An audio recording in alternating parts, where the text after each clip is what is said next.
მოკლედ, როდესაც გადავწყვიტე კომპანიის ჩამოყალიბება, People-ი, ბევრს ფიქრობდი მარკეტინგთან დაკავშირებით და დაახლოებით 1 კვირა გავიდა და ვერ ვყალიბდებოდი იმაზე, რა ხედვით მინდოდა, რომ დაენახა მომხმარებელს ჩემი კომპანია. და შემთხვევით შემხვდა Steve Jobs-ის ინტერვიუ, სადაც საუბრობდა Nike-ის მარკეტინგზე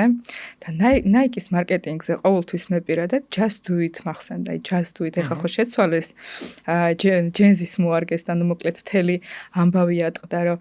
მილენიალები იძახდნენ, რომ მთელი ცხოვრება იმას გვეუბნებოდით, რომ გააკეთეთ, რაც არ უნდა დაგიჯდეთო და ეხლა შეცვალეთ, რომ რაც გინდათ ის აკეთეთო. რაღაცა ეხლა ზუსტი სლოგანი არ მახსოვს და არ მინდა რომ არასწორად გამოვიდეს და ეხლა ჯენზის მოერქნენ და ჯენზის ეუბნებიან რომ რაც გინდა ის გააკეთე, მთავარია კარგად იყო.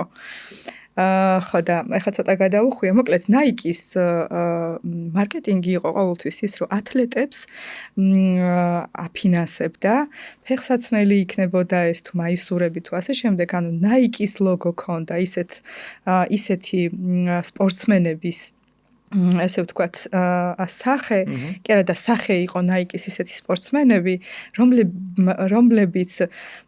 დიდ დაბრკოლებებს ლახავდნენ და რაღაც წარმატებული სპორტსმენები იყვნენ, მარტივად რო ვთქვა და შევაჯამო და გავავლე პარალელი,